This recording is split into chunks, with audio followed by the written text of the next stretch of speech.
It's very much my privilege to interview you today, Dr. G. And I'm Terri Kruse, as everyone well knows, the two of us. And we're both here to learn a little bit about your past, and thank you so much for coming in. My first question to you were, who were your parents, and why did they come to this part of Iowa?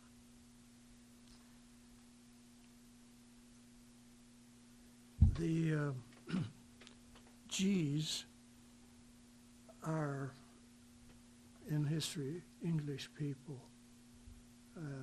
And when I was in London, I saw some signs for G clothing and G groceries and things like this.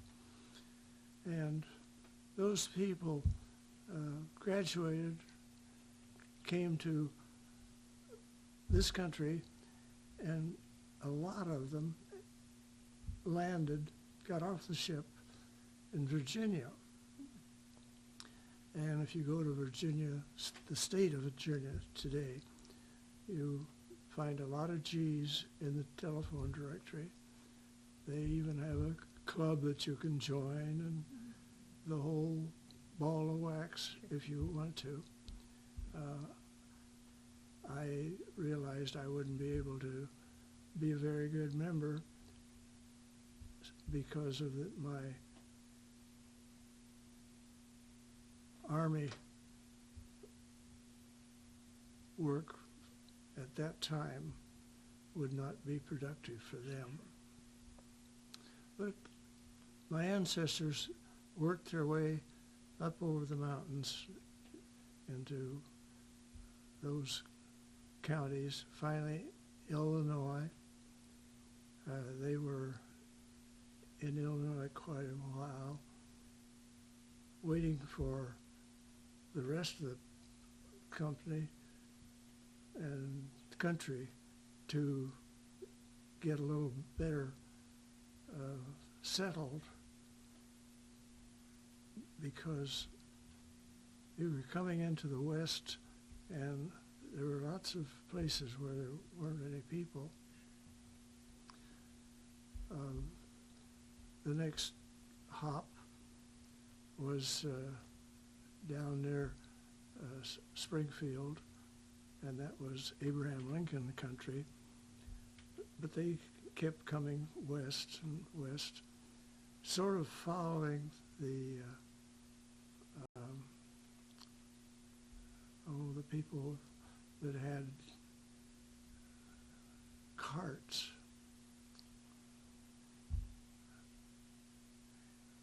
I can't think of The Mormons? Yeah, the Mormon Trail? the Mormon people Sure. came through Iowa with two-wheeled carts. They had very few animals and did a lot of, mostly, pushing. The G's in Illinois were connected with the railroad some way, maybe even just delivering packages.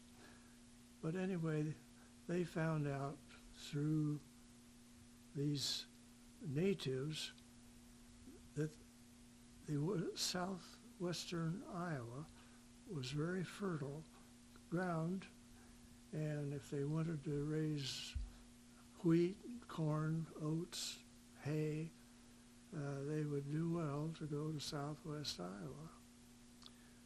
So they gave up their little jobs in Illinois, crossed the Missouri River, Mississippi River, probably at Davenport, worked their way across Iowa and settled down north of Shenandoah. From there, they broke up into smaller,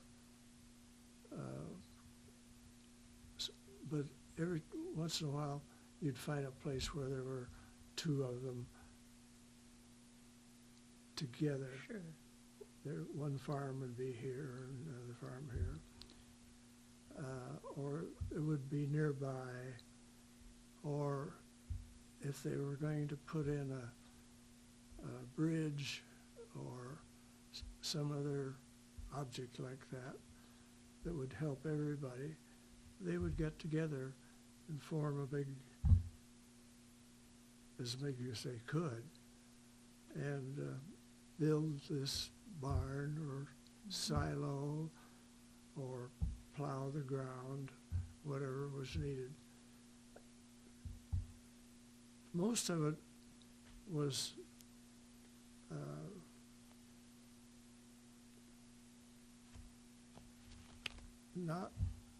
they didn't have to pay for it, I'll put it that way, because if one came and helped them with putting up hay, they would expect that person to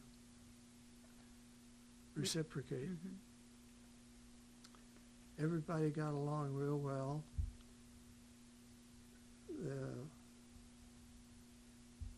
The name of the people now on the other side, my mother's side,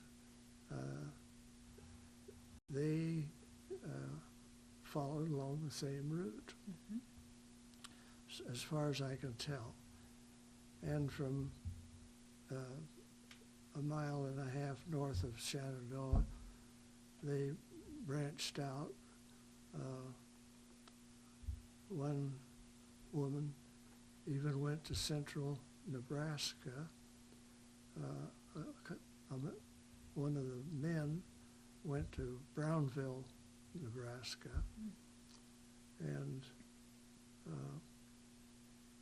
my grandfather farmed north of Shenandoah, but he was really a city-oriented fellow, and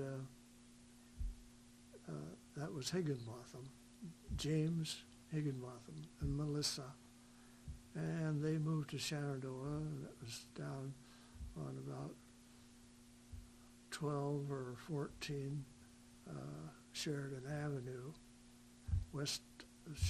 western half of Shenandoah. And there was a little grocery store nearby, and Grandpa Jim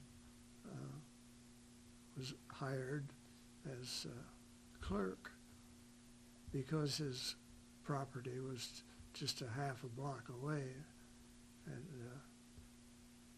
he would take off his coat and put on an apron and go to this little grocery store and dish out the groceries for these people. This is very close to a school there, and later on they were needed this school. I didn't go to that school, but I did go to Central School up on the hill, because my Grandpa G lived on Shugart Street, which bumps into the playground at Central School. And of course, Central School went on up to 7th grade, I believe. And then I was in the high school building that we're all familiar with. So was that school on Summit Street then? Summit and Center? Yes. Okay, just Yes. double checking. Just Yeah. because it's no longer there, I just wanted to make that point. So what were the names of your grandparents?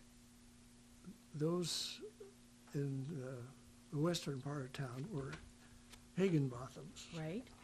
And the other side? And the G's were on Shugart, which bumps into the central school. Mm-hmm. So I was out in the country, but that was awfully good news to know that I could go here for to sleep tonight or get supper or Sure. anything.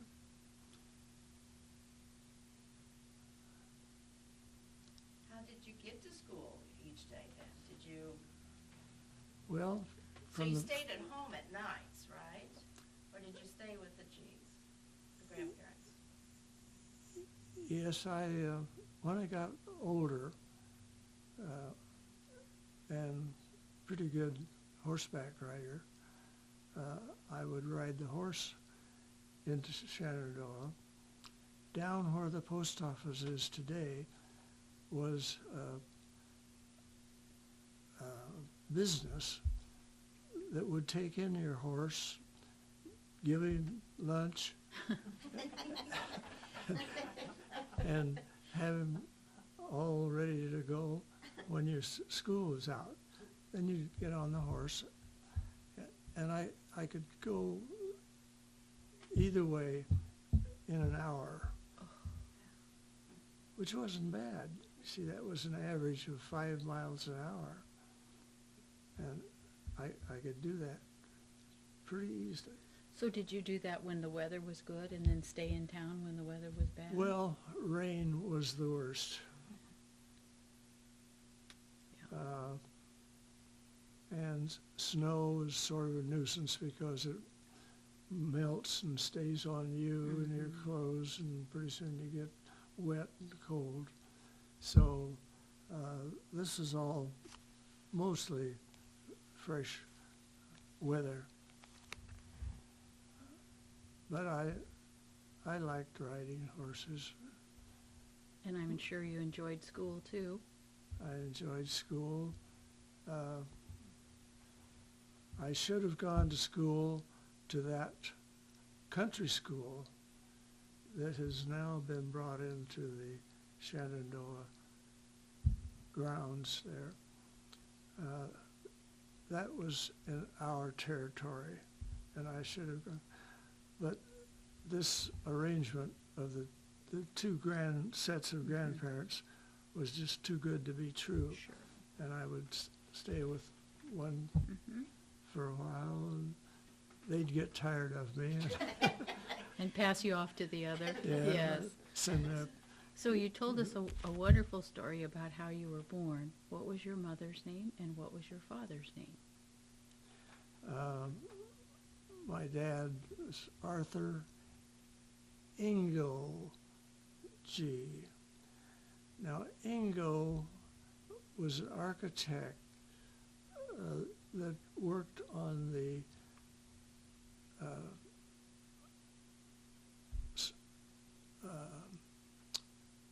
they have all sorts of bridges and things down around St. Louis because of the rivers all coming together there.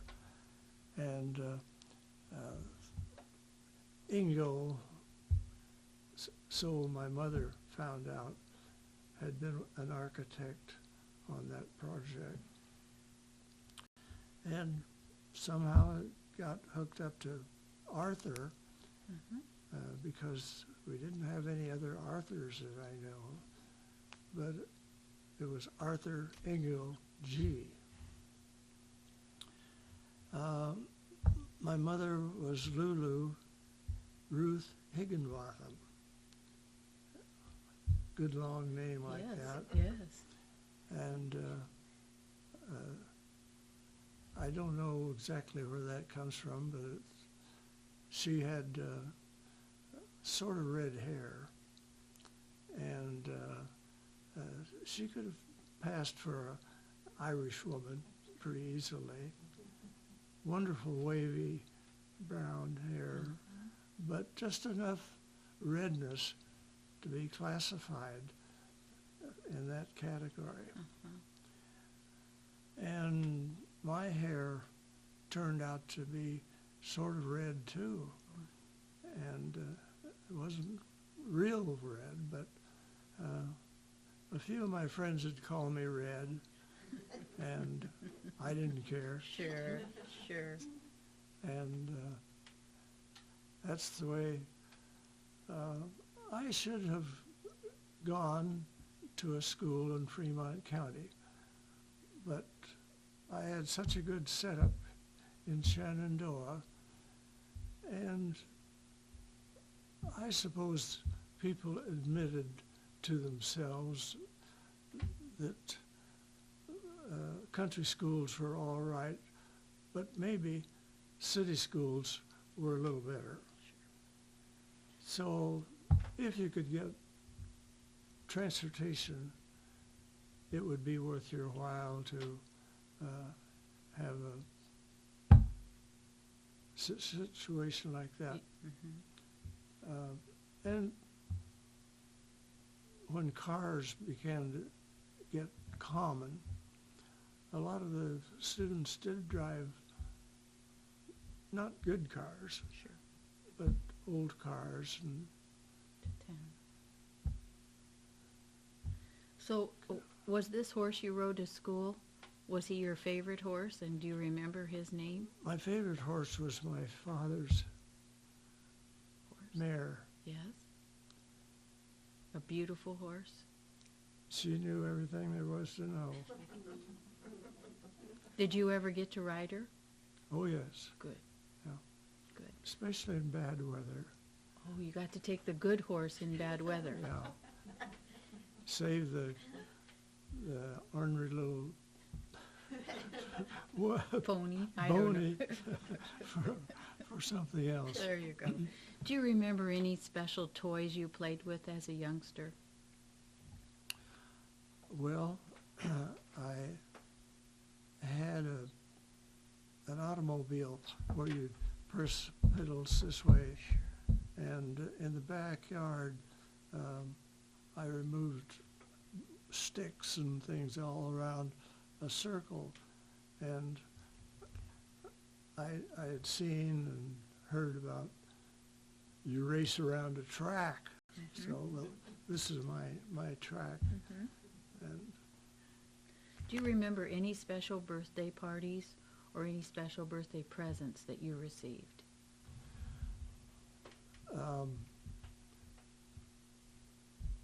I went to Central School, and at the end of school year, the first graders decided to have a picnic, and they wanted to go to Kenneth's farm.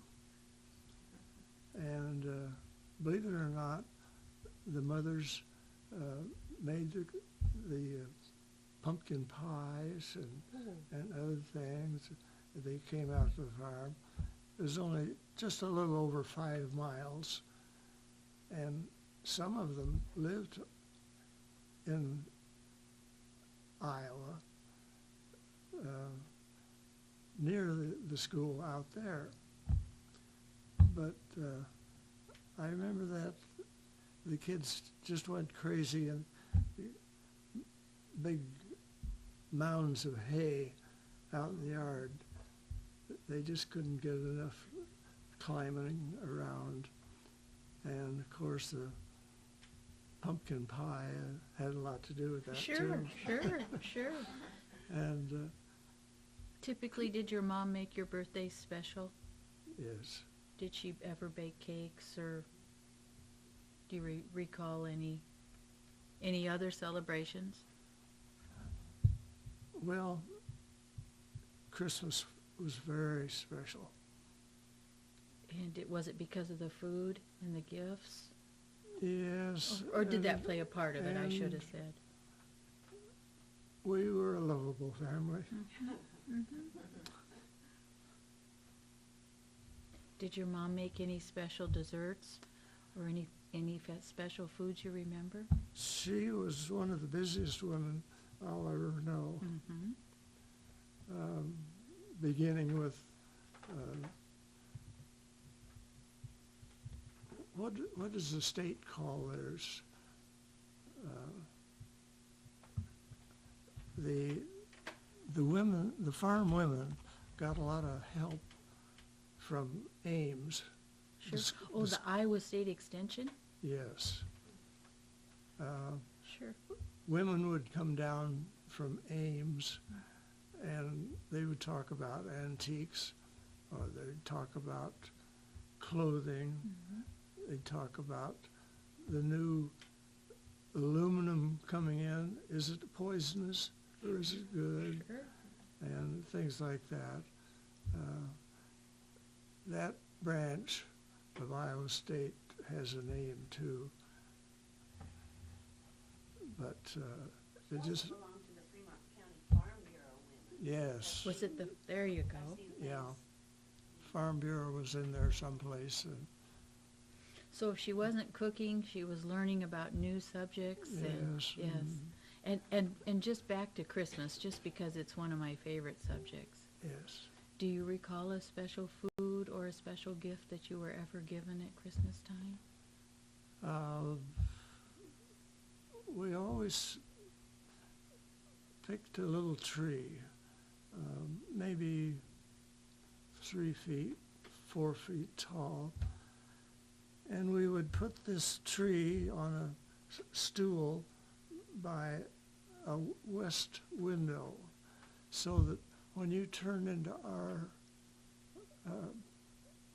lane to come up to the house and the garage, you could see this window, and there were no electric lights, of course, but we had candles and little things, and you would pinch this spring,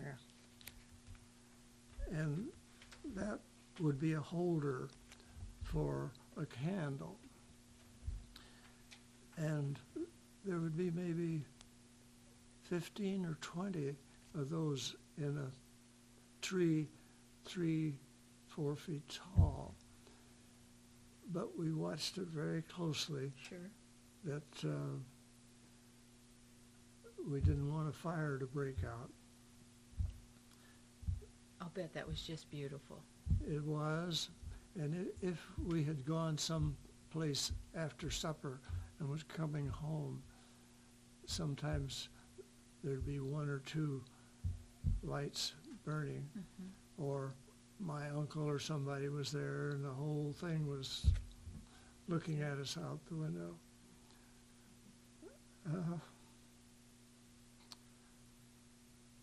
Christmas was a big thing for us. Not because of money, but getting together, and no matter what the roads are like, or if we wanted to go to somebody else's house, we found a way of getting over there. Sure. Did your mom make a plum pudding or a turkey or a ham or? She and my grandmother, her mother, were excellent cooks, beginning with butchering our own hogs, our own cattle, and that sort of thing. And if there was something that they needed, well, take fish, for instance. They didn't hesitate to buy it and have it once in a while. It just meant that we had a variety. Well, can you tell us what you did as a teenager for fun? Did you go to any movies or? Well, the most fun was whoopee cars. Whoopee cars were Ford in some state of repair, but it was fun to buy them, clean them up, paint them, put on new tires, and drive one of these cars. I remember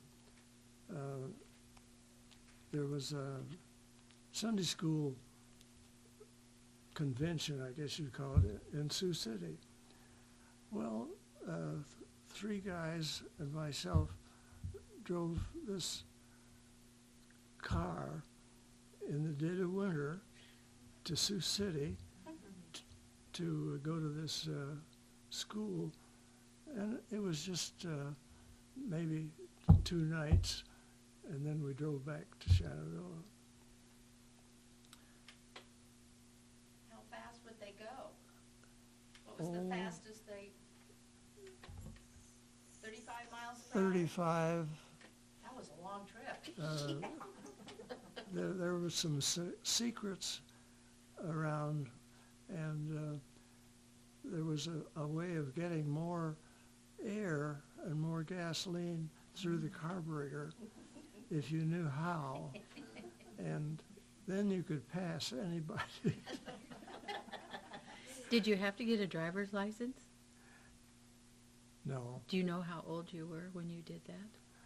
Well, when we took this trip to Sioux City, we were in high school. So you were old enough. Yeah, Yeah, 11 yeah. and 12. Or maybe even a little older. Sure. A little more than that. Yeah, So, sure. 13, 14. Sure. Okay, Sure. sure. Well, now that we're on the subject of high school, what did you do after high school? Where did you go to school? Well, from graduating from Shenandoah, my next place was Iowa City. And I matriculated as a freshman there, and they said, "What are you going to do?" And I said, "Medicine." And so they put my card over in this box, and that meant that I was going to probably drop some things, but add new things. It was designed for pre-med, and so that was basically a two-year pre-med, and I can't remember now whether I had 2. There was another one with 3 that you could get into. But one of the most significant things was that when I graduated from Iowa City, I was a 2nd lieutenant in the Army, and I wore a uniform. Sure. And I'd never thought about this before, except I had an Uncle Dewey that had been in the Navy, and he wore those nice white uniforms, and boy, I'd sure like to have a white uniform and a white cap that you could throw, and all sorts of things like that. When did you sign up for the Army, or when did you enlist? Well, I was on the list from my sophomore year on, and I progressed from there, and finally you have years and years to do this. I became a full colonel, Good for you. and that was when I got back to Shenandoah. I see. So after you graduated, you were a second lieutenant? Right. And where did you go from graduation? Where did you first land, I should say? Thanks for bringing that in. Sure. That is, everybody takes a year or two after graduation, especially if you're going into a dentistry, even electricians and things like Sure, that. Sure.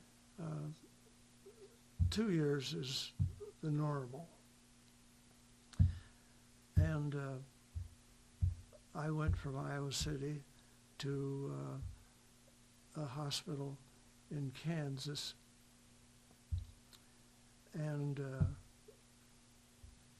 there were doctors in this place too. At this time, everybody felt that you better watch what you're signing up for, because Hitler is going to blow it someday, and there's going to be a war, and you'll be sent somewhere else. Hmm. So there was a lot of what's going to happen to us, you know. So there was no thoughts of settling down and starting an office, that sort of thing. But we just go from one Army medical camp to another, I see. and that worked out well. I started my, I went through my internship in Texas, and from there I went to Fort Sill, Oklahoma, but I was wearing a uniform at that time. They were calling medical officers in to the East Coast and giving us our final, I really don't have a word for, but we learned to drive trucks and cars and ambulances and litters and all sorts of things like that, which they, of course, know them in medical school, but they don't take time to teach them. They figure you'll find out about this later. Sure. And so we all went into these camps. There were 2 on the East Coast, and that was our final. From there, we had reached the top as far as schooling is concerned.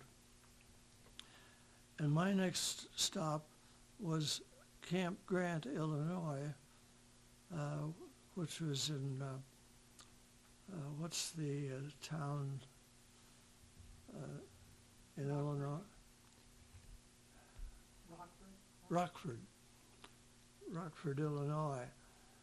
And I was a captain by that time, and head of a platoon, which was 300 men. And it was kind of like you'd go there and give classes in bandaging and I see. sewing up wounds and that sort of thing. There was also a physical element here. We took road marches and really got ourselves in good shape. And in the evening, we could go to the camp headquarters and have a coffee or a beer or something like that. They had a little officers club, and since I'd been interested in music, I spotted a dozen men that came to my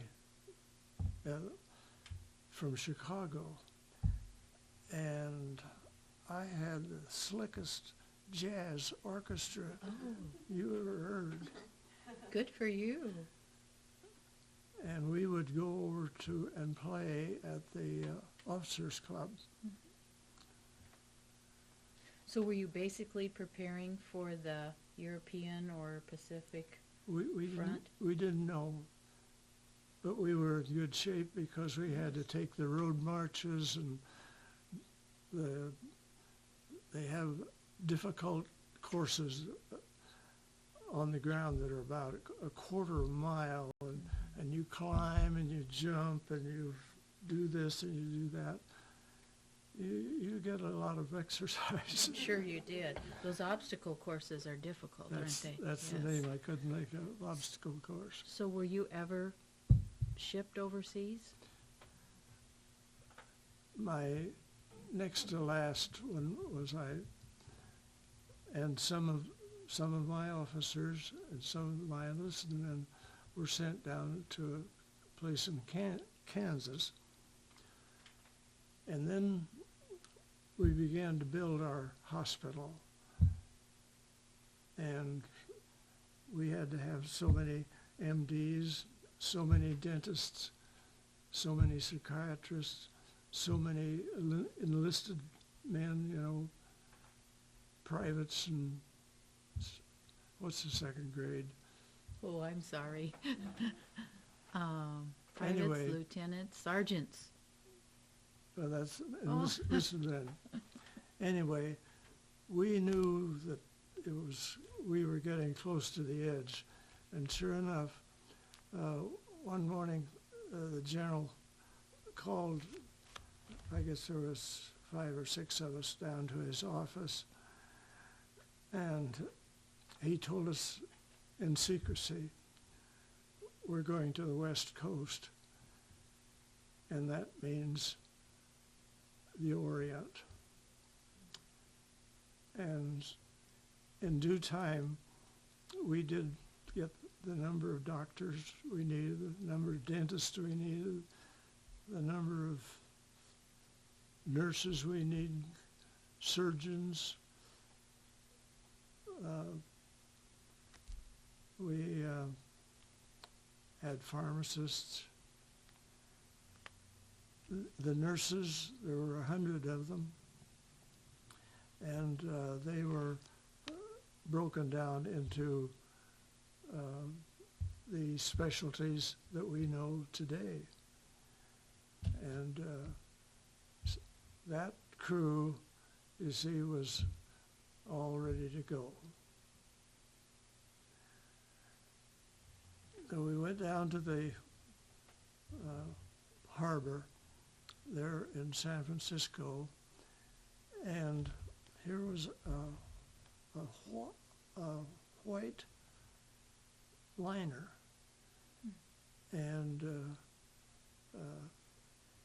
this was the lure line, and it was a cruise ship. People that wanted to go to Hawaii for 2 weeks or so, they would take this thing.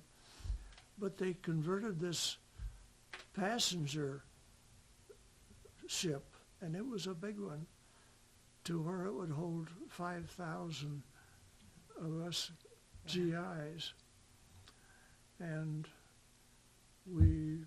they painted the ship the dazzle, gray, blue, black, white, to hide from The submarines. camouflage? And we started out, we didn't know where we were going. We just knew we went under the big, wonderful bridge. Sure. And when we were in, I suppose 50 or 75 miles out in the ocean, headed west. The general called us officers in and told us where we were going, and we were going to New Guinea. And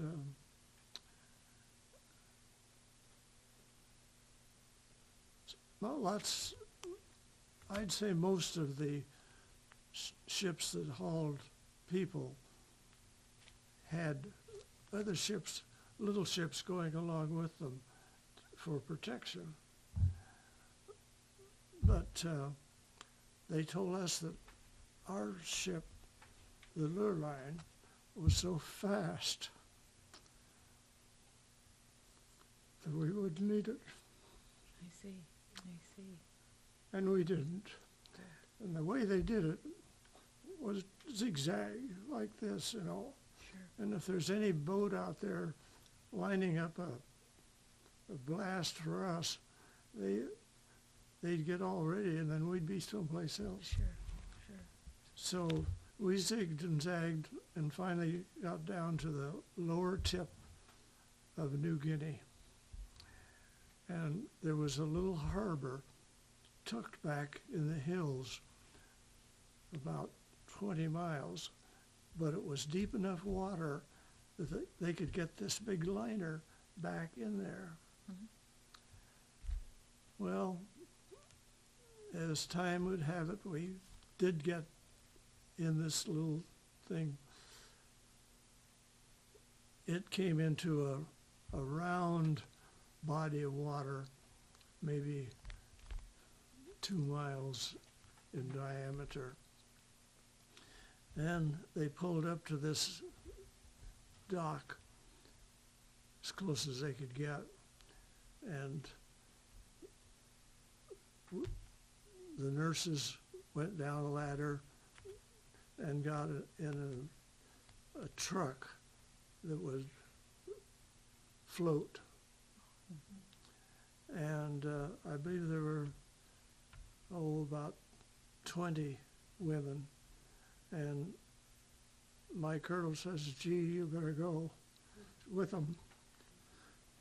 So I got in too. And we took this truck that had wheels but could go in the water. And when we got on land, we drove down the road about 2 miles, and here was a hospital. And of course the gals got out and went, and they stayed there until we called for them. And as I remember, I went back and they dropped me off at the area where the men were going to be. And there were all tents, and I see. we had a big meeting hall and church and repair shops, kitchens. We would eat on, there was always food there. And you take your lunch at 10 o'clock. We'll come at 10:30. We'll come at Sure. later. And we were waiting to know where we were going to be sent. And meanwhile, we sat around, we whittled little sticks and read books and had movies. This went on for about, between 2 and 3 months. And we began to wonder, well, what's going to happen here? But then one day they says, gee, you come here. I went in to see the colonel, and he says, you're taking some officers up north, and we're going up there tomorrow. I thought, gosh, tomorrow. I don't have any clean shirts, something like that, you know. Sure. But Pretty short notice. I better be there. Sure. Well, I have to tell you that so far your story is very interesting for me. Your modes of transportation, a pony, a beautiful mare, a whoopee car, a cruise ship that needed no protection as it was so fast, and its defense was that it was zigzagging with its speed. Then you got off on an amphibious truck, of which I can't even picture in my mind. Yeah. So, and we're only to what, 1940s? So, I mean, you have really had a wonderful life, and I've only heard about half of it. Yeah. So, is there anything that you would like to tell us about the war, or would you like to go on to when you came home? I probably ought to finish this. Please, and I'm sorry if I interrupted you, but No, please do. No problem. From Lower New Guinea, this little ship with about 6 other officers on it got up to the north part of New Guinea. Now the north part belongs, I guess you could say belongs to one of the English colonies. I can't think which, but anyway, this little hospital had 2 or 3 doctors from England. They took care of natives and anything that had come along. The Jeep was a wonderful machine, but it sure would get in trouble sometimes with wrecks and be turned over and stuff like that. So when I got off the boat, looked around, there was a fellow waiting for me to come in, and he says, "You're to have dinner with the colonel." And so he took me there, and over the evening meal, we took a private car, and he drove me out in the country, and he says, I've been looking at this, and I think maybe you could use it. And it was a big field with a slope to it, and right next to an airfield, right on the water's edge. And he says, "Do you think you can get a hospital here?" And I said, "Yes." So we went back, and the word got from this general to my general, and they began to come in, and I'll use this as a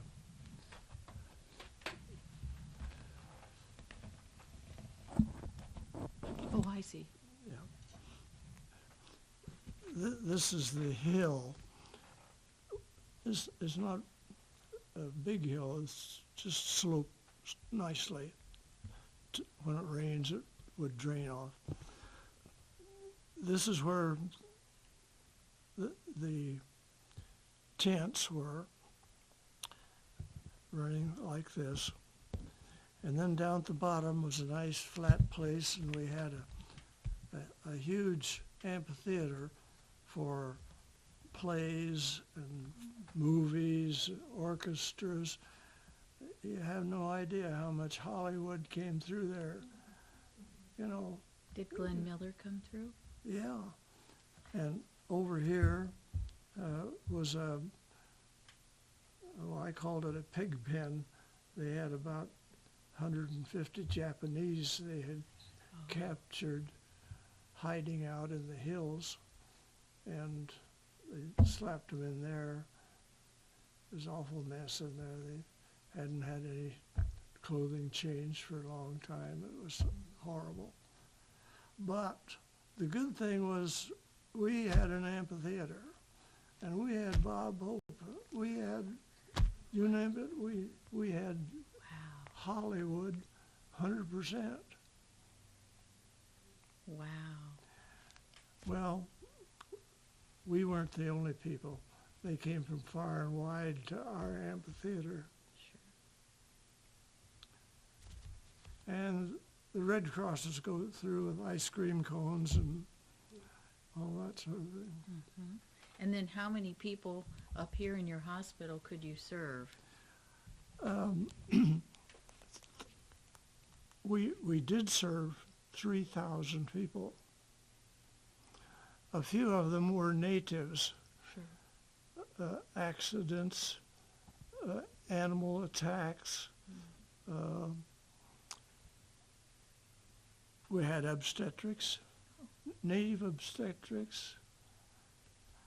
But those 4 doctors were, forget which country it was, Belgium or, but That occupied the area?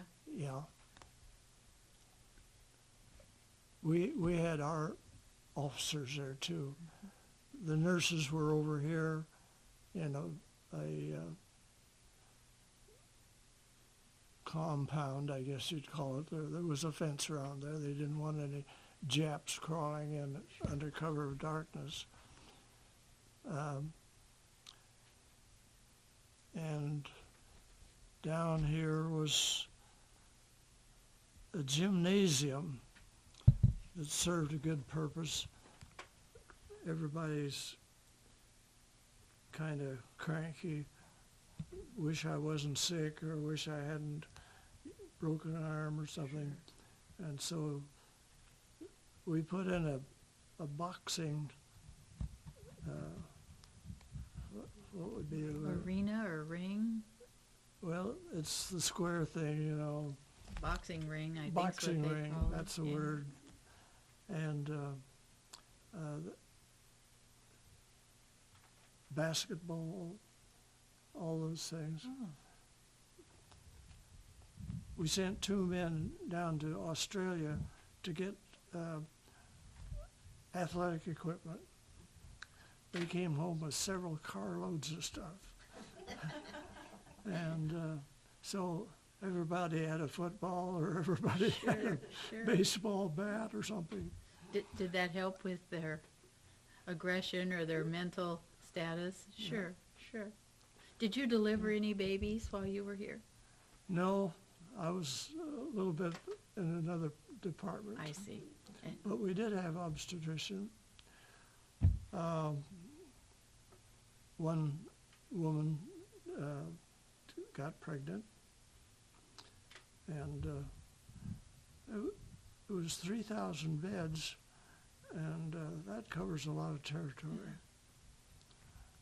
You don't see many 3,000 No. hospitals. Well, we have 25 beds at our hospital here today, Yeah, yeah, and you had 3,000. yeah. But you know, those women, we didn't have any crybabies or any trouble, and this pregnancy just happened. You know, boys and girls. That's right. Anyway, we were well taken care of. 3,000 patients in about 6 weeks' time. Were the patients coming down from the battlefields Mm, in the area? Some are just little things that need to be cleaned and sewed up and stitched or something. And everything, bullets everywhere, you know, all from the head to the feet. There's all sorts of things can go wrong. You can step in a hole and A mine. get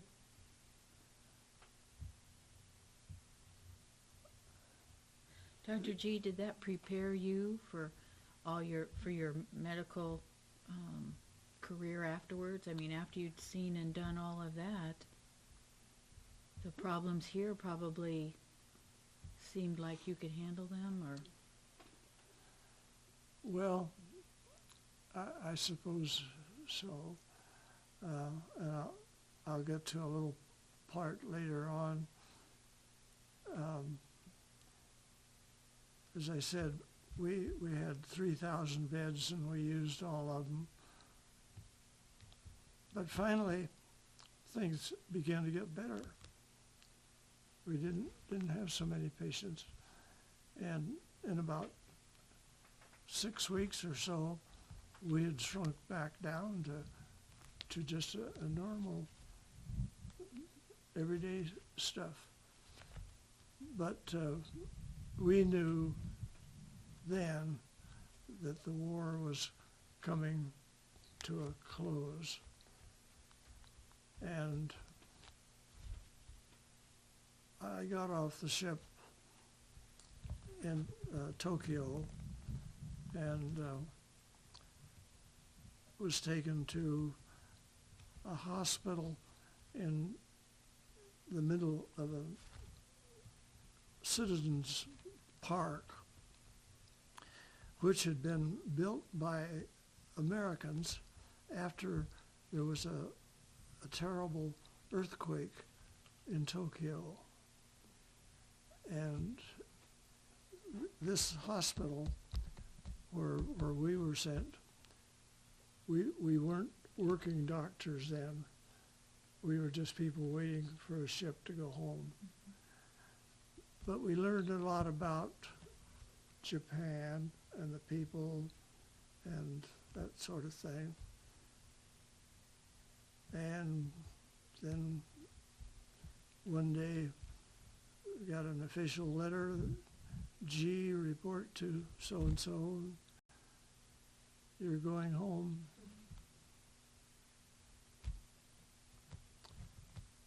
So then I gave them all my phonograph records and carving knives Sure. and things like that. You were ready to come home. I got on the Lorraine, which is a hospital ship, and it was getting Christmas time, and we were taking bets. Are we going to make it in time or not? And should we stop off at Honolulu and have this thing fixed before we go on? No, keep going, don't stop. And we did, You made it home for Christmas? yes. Good. What year was that? Ooh, Actually, that was my guess too, 45. yeah.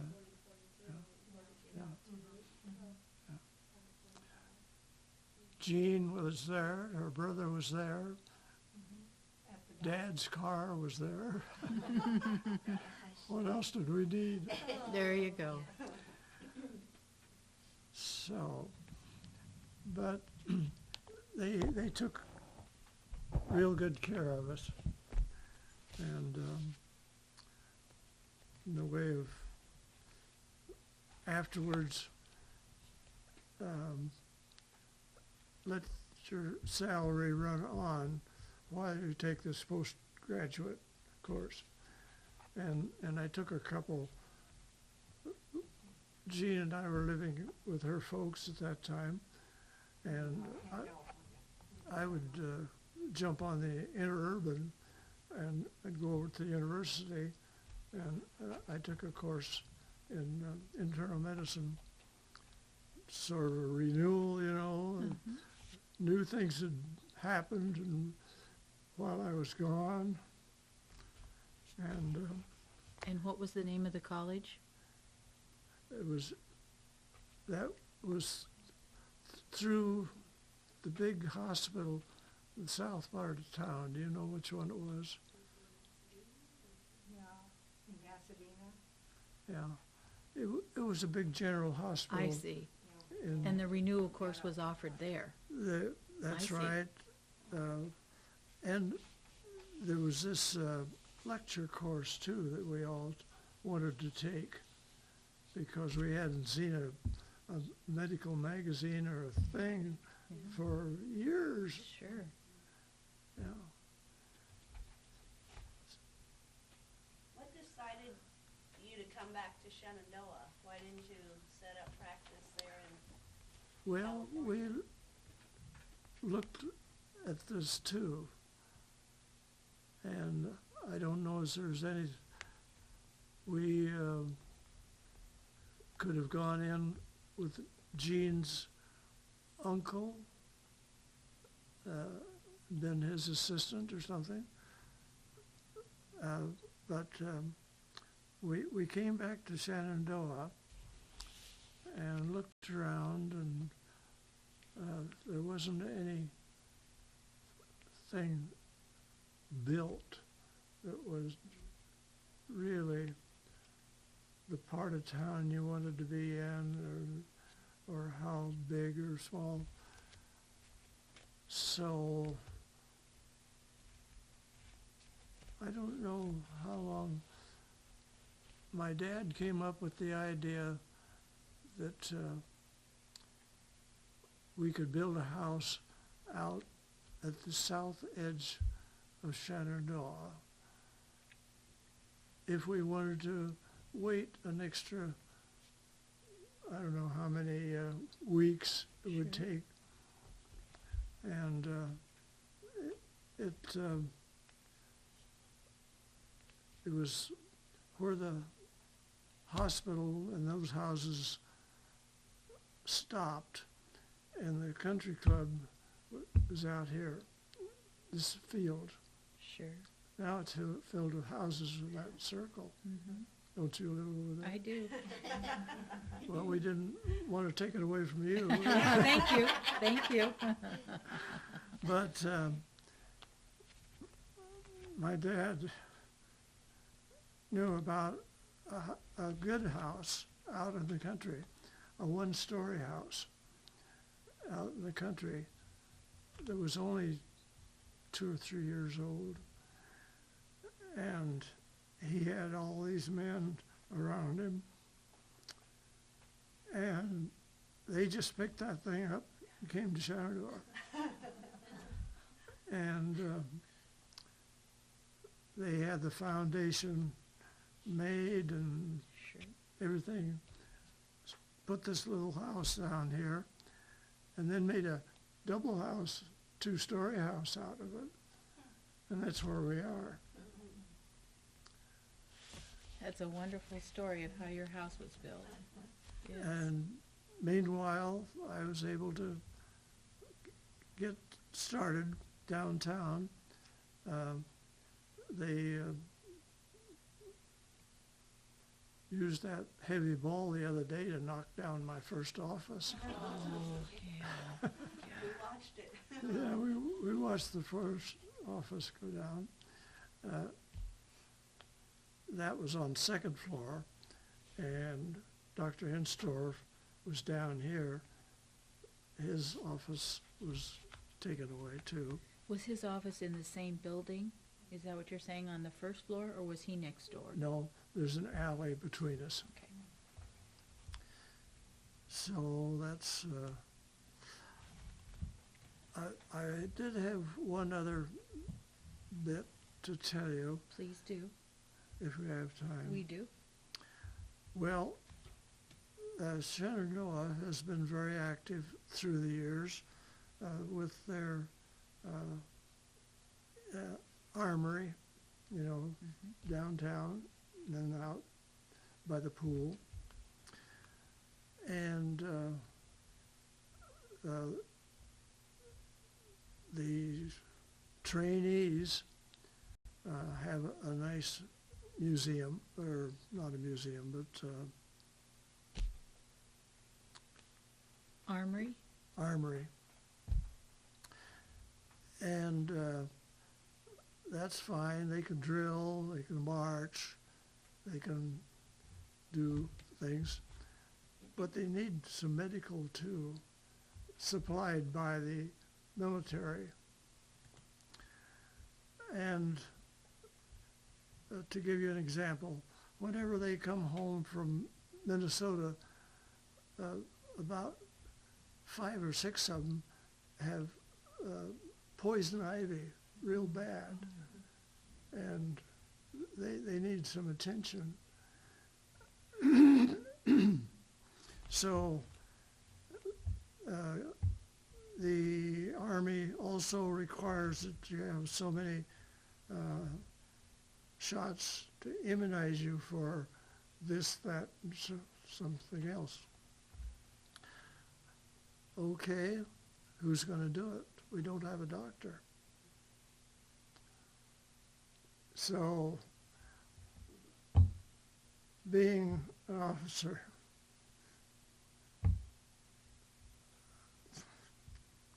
Did you volunteer for that? pardon? Did you volunteer for that? Well, I wanted to help them, and I said I won't take any money, and I didn't. But they promoted me. Oh, good for you. All this to be a colonel. Yeah. What a nice honor. You served for years and years, Dad. Trips Do to you- Council Bluffs and. Do you know how many years you served Oh, God. in that voluntary position? Yeah, oh. I- 20, I- 20 years? Back to Iowa City. Yeah, I came out of there. yeah. He was still giving shots to soldiers, when I was growing up in the 60s. Mm-hmm. Physicals. And that was your final promotion to colonel? Well, there's still general out Oh, there. is there still general? Go Gosh, for it. I didn't mean to put a ceiling on you. I'm thinking about it. I think you should. Well, as many times as you volunteered throughout your life, and I should say as many years as you volunteered, Well, there's many stories from the hospital also about you that are very similar to this, given in your as lifetime. I said, I didn't want their money. I just wanted that daily, Contact? yeah. And my health has always been pretty good. I don't miss much sickness.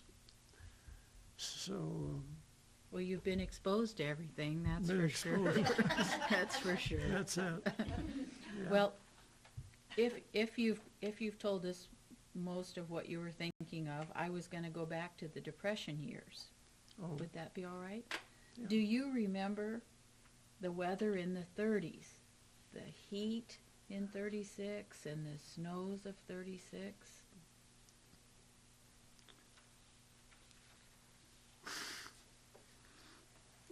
well, those years,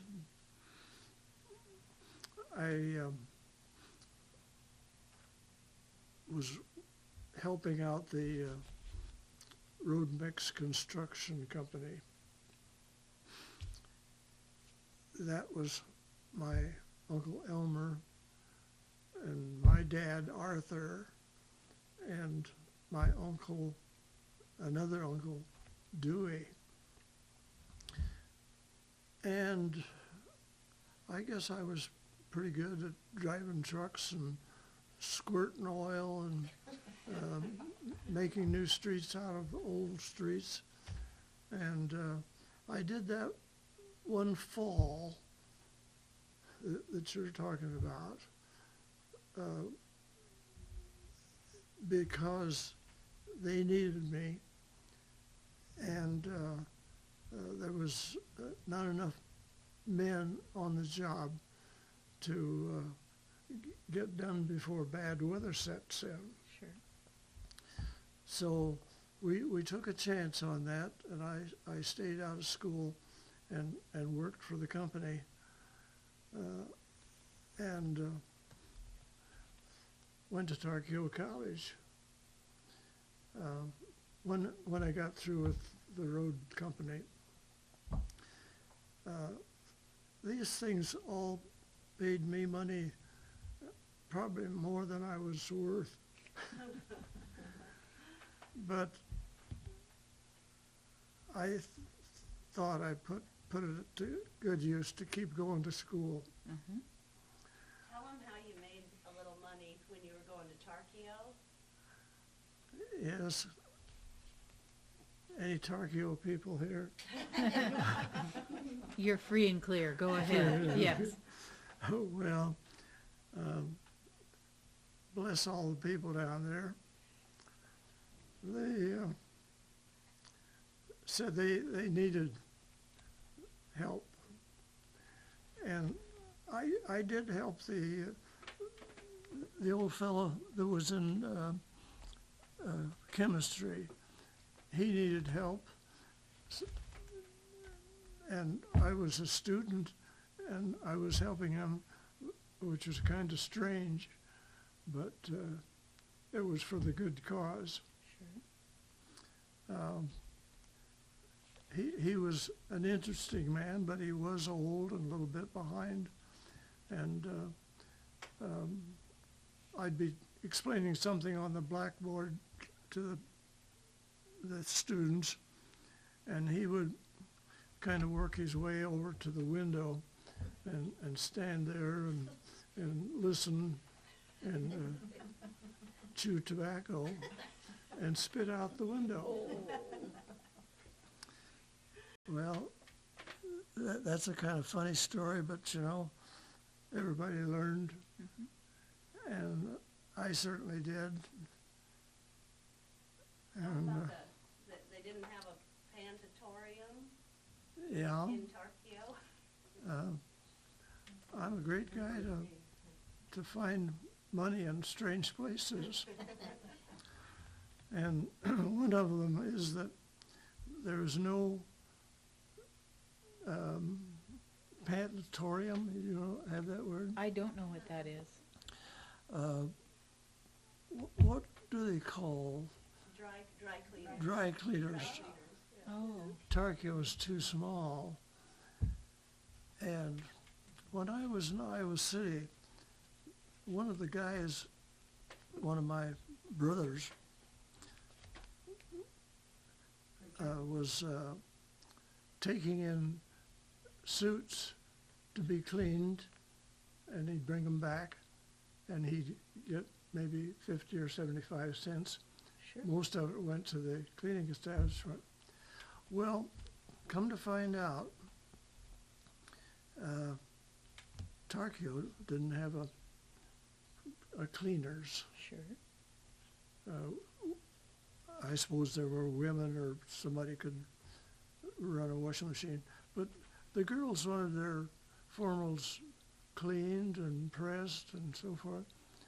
And this fella had built up a little business there. Pretty smart. Better remember that. Yes. And that's what happened at Tarkio.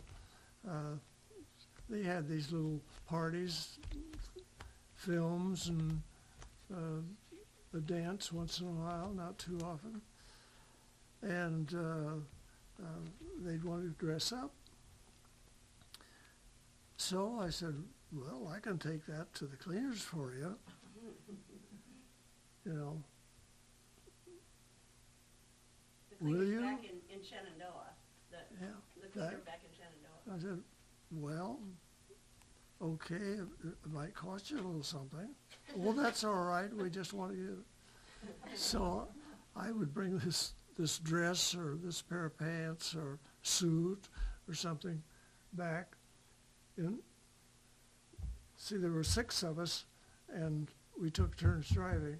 Sometimes it would be my car, sometimes but whoever's car, I carried the clothes. Gave them to a friend of mine who had a panatorium here, I see. down where the Vetemix is now. And gosh, I'd give them to him in the late afternoon. He'd do it that night. I'd pick it up the next morning, take it back to Tokyo.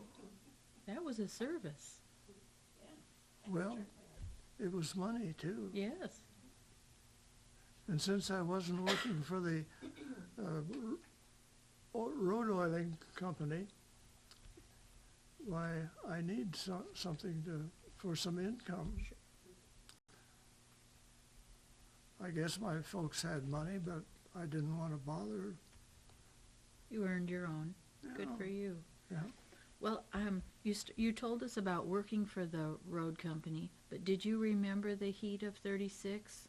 Or did you have any stories about the snows of 36? Were you? No, these were oiling streets and roads with oil and sand and that sort of thing. It wasn't like having cement, you know. Sure. You can't. Sure. When it's cool, you can't use cement. Won't get hard. So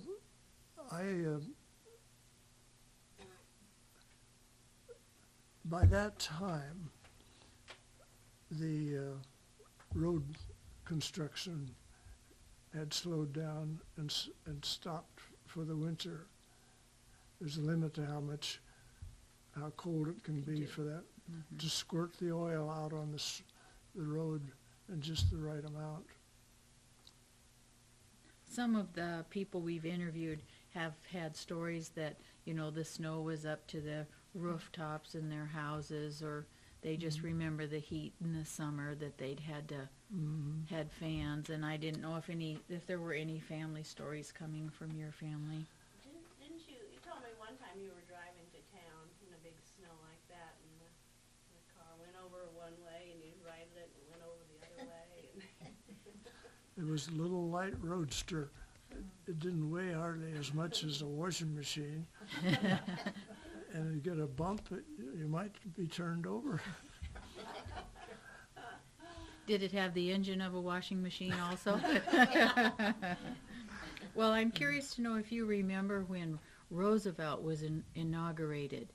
How did your family feel about Roosevelt? And do you remember that time? Well, to be real honest with you, we weren't too political.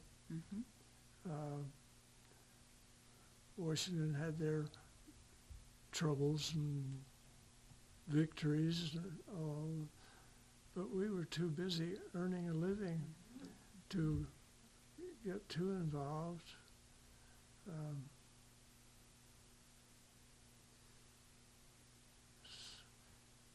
You did talk a little bit about that in your book, though, that you said Hoover, even though Iowa born, was not well liked at well the received. time, and that Roosevelt Yeah, did a they great would job. take a broader view of the thing and wouldn't get in an argument over whether or not he was a good candidate or not. Well, two things here. Did any of his projects affect you or your family? And then why don't you tell us just a little bit about your book?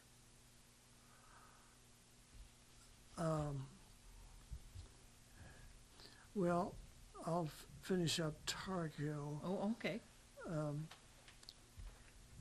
I was the assistant there in chemistry and biology, and I'd had all this stuff in Iowa City, and they wanted me to stay on in Tar Heel, but I said, I've got an army that I've got to take care of. So that was what happened.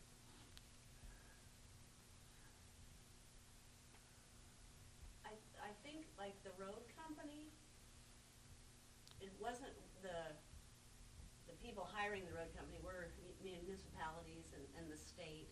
So, yeah, federal money did probably finance the road company that his family set up to get through the Depression. Because you said you were oiling roads all through Kansas? Yeah, some of it was out the country, a mile at a time, but I'd say the bulk of it was in town. Little streets and rail crossings and other things had gone to pot, and there wasn't anybody that knew how to fix them. And here on the edge of town sat all this machinery that was just exactly right for it. And they could go through a town like Farragut or Coyne or something like that, Imogene, and just bring it right back up to good repair. And, Dr. G, how did the Depression affect your family? Do you remember anything specific? I don't think we paid any attention to it. You continued to work and Continued to work, and that about covers it. and your families, almost all of them were on a farm, a couple in town. Everybody worked and shared and The people in town were elderly on their own, and of course we'd stop by frequently and check on them and so forth. Grandpa Jim would occasionally be called over to this little grocery store in the West End. They like on Friday afternoon or Saturday night, the farmers had come to town and to visit, and discuss the farming. And then about 11 o'clock, they say, gosh, we better get those groceries and get home. But nothing would happen until 11:30. oh goodness. Oh, Dad, tell them about the egg business that you developed. You've been many professions. Yeah,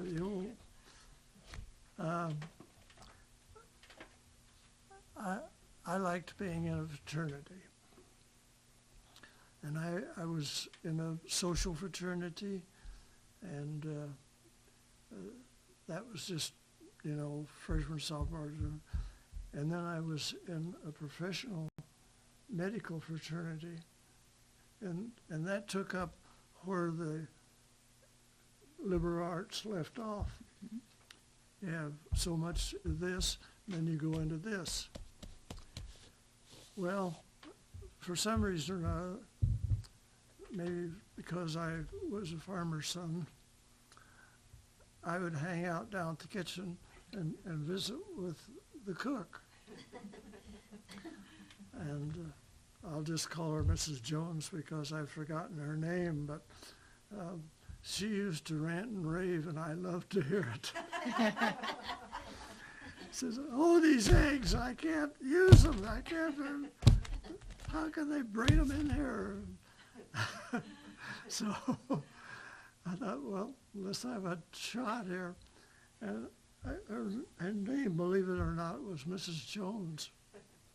I says, Mrs. Jones, I'm going to have them send some of our eggs up here and have you try them out and see if you like them any better. There you go.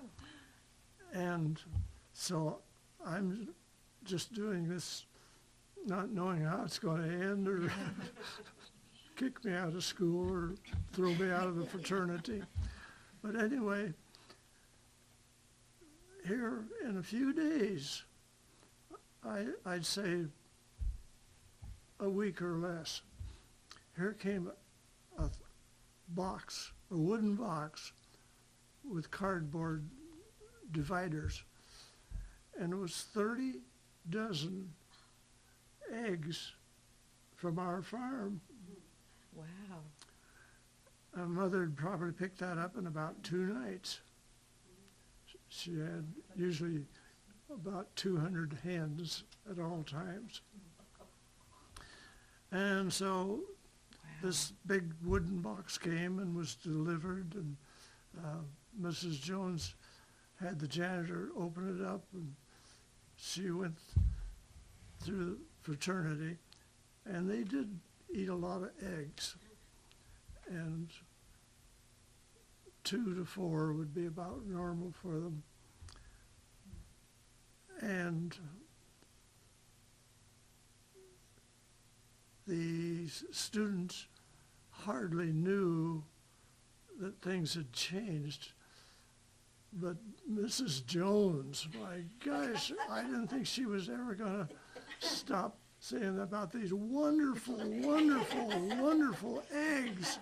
You've never seen eggs like this before. That's a wonderful story. So you didn't have to pay your board or something? They gave you a price break Yeah, because of the... I had to have my bite of the action. Yeah. So from then on, did your family ship eggs to Iowa City then? Yep. Wow. Until I graduated. And then did she have to retire because Mrs. Jones, because the eggs were no longer satisfactory? Well, as I told you, I was in the Army. The day I left Iowa City, I was in the Army. Don't forget it. So I suppose, I don't know, there's no reason for that fraternity to go broke or anything. No. And Mrs. Jones was so happy she wouldn't let that happen. Yeah, maybe the eggs kept flowing. Yeah. Yeah. Would you like to show us the book you've written? Well, okay. Or maybe just the title of it and when you wrote it, maybe just a little synopsis? Well, guess you all know what it looks like. The library gave me a very nice send-off when it was first brought out. And took me a long time to get started.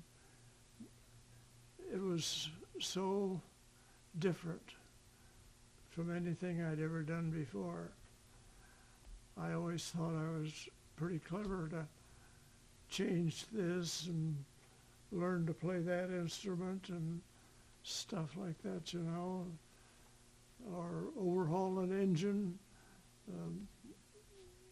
dig car out of snow drifts and all that sort of stuff. What business have I got writing a book? But my children made me do it. And aren't you glad that they made you do it? Well, yes. Good, good. So, My sister Margot is the one that really edited and found the publisher and really yeah. really got the ball rolling. But after Dad had written it. Well, we did run out of books, and we thought about running another issue, but we haven't got around to it yet.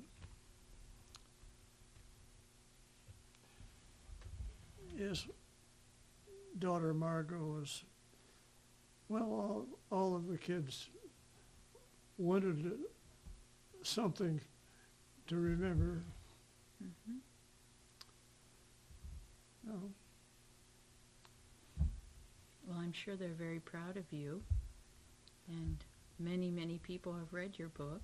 And I'm sure if you... Yes. I've been tempted to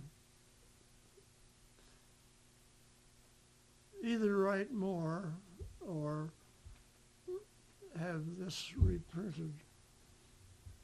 I haven't decided. I don't want to blow my own horn too much here. Well, I have to be the first to say that if you reprint, I would love to have a signed copy. So you know you have one sold if you do. If you, He's had lots of requests. I'm sure yeah. you have. Yeah.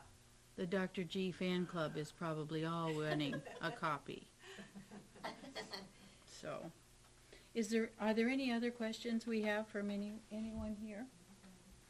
Dr. G, do you have anything that you would like to, or how would you advise young people today who think that times are tough, and what advice would you give them to make it through tough times? Yeah. Well, I've learned a lot myself about people and where you can do some good, what you better stay away from, things like that. When I did get back to Shenandoah, I thought there was going to be a medical officer from Des Moines take care of Southwest Iowa. But somehow that idea didn't catch on, or there wasn't finance or any way that could be done. And I didn't charge anything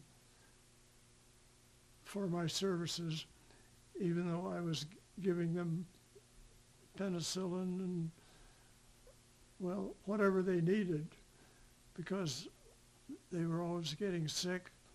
And I thought there would be a medical officer with Company E, but there wasn't. And I just went ahead and doctored them, didn't charge them, didn't expect anything. And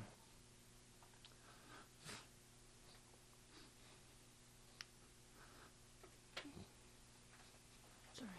excuse me. No, it's all right. Somebody made me a colonel. Yeah. So sometimes you just have to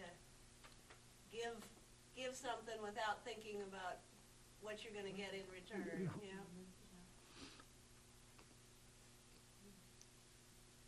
You just keep. Yeah. You just keep working.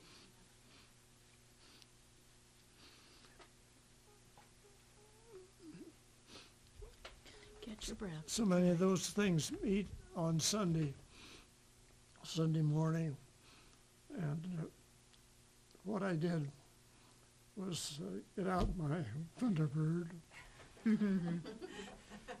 Yeah. get my son, put his shoes and socks on, and we'd go to Council Bluffs or Crescent or Glenwood, whoever needed a doctor, an Army doctor. Sure.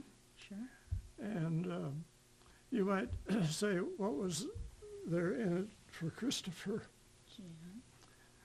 Well, these Army installations around our country all have machines. And nothing could have made Christopher happier than to have some road graders and things to crawl around on. Sure. So we had a father and son get together here, and I did my thing and he did his. And that was the way we got around that, and I was happy about it. Otherwise, I wouldn't have had much to show for my Sunday. Well, if there's no further questions, I would like to thank you on behalf of all Southwest Iowa for the lives you've enhanced and the lives you've saved. Thank you very much.